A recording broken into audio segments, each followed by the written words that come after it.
In previous videos, we looked at consumer and producer surplus, and we also looked at price ceiling and price floor. In this video, we're going to look at the inefficiencies created by price ceilings and price floors. So let's start with price ceiling. And this first example is of a drug that patients are using. So if we allow the market, the free market to work, we'll be at $600 for this drug.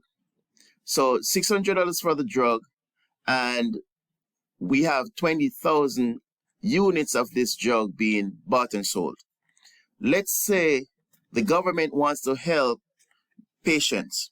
So the government is going to tell these manufacturers that, hey, you cannot charge more than $400 for this drug. This is similar to something like a rent control. It will work in the same way. So we have to set this price below the market price to help these patients or these consumers.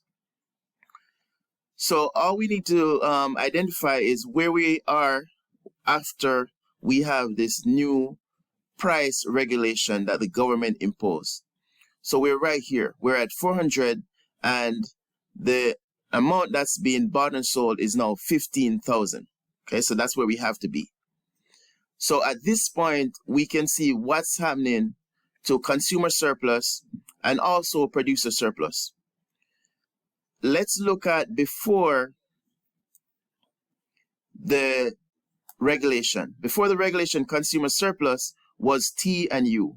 So again, we're going to go below the demand curve and above the market price. So T and U were consumer surplus.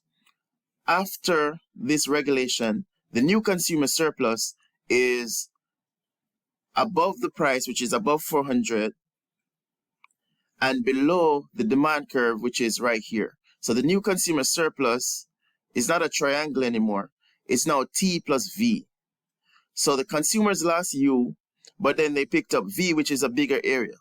So majority of the consumers are happy, but they lost U anyhow.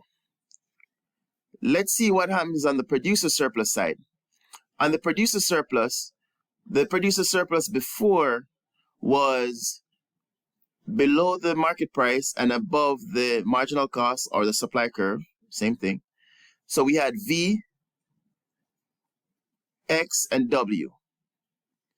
Let's see what happens afterwards. Afterwards, we're below the new price of 400 and above the supply curve.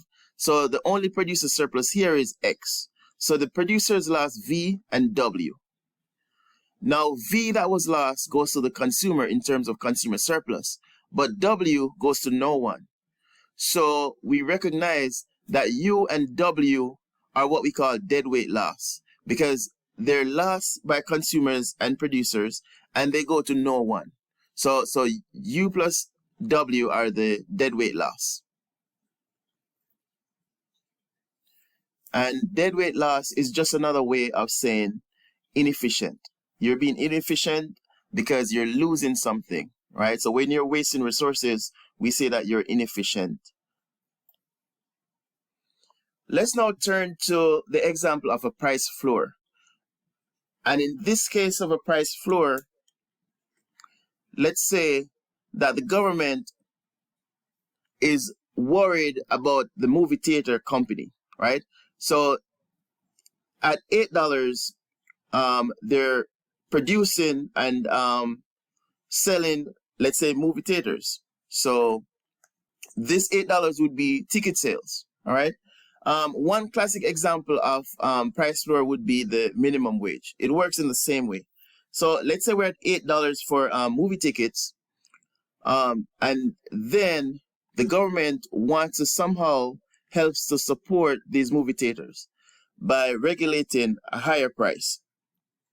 So let's see what happens when they impose this higher price to help the movie theaters. And this is appropriate during maybe Corona, COVID, in terms of helping movie theaters survive. You might have a regulation like this. And also for minimum wage, the government is going to set a minimum wage that's above the equilibrium, that's when it's going to be effective. So let's see what happened to consumer surplus first. Before this price regulation, consumer surplus was above the price line, above the $8, and below the demand curve. So the new consumer surplus, well, the old consumer surplus was GHJ. The new consumer surplus is above price, above the $12, the new price that the government set, and below the demand curve, so only G. So consumers are losing H and J. Let's see what happens on the producer surplus side. So we're looking here below the price and above the supply curve. So before this price regulation, the producers were getting I plus K. After the price regulation, the producers are looking at a price of 12, so below 12, and above the supply curve. Again, it's no longer a triangle this time. They're getting now H and I.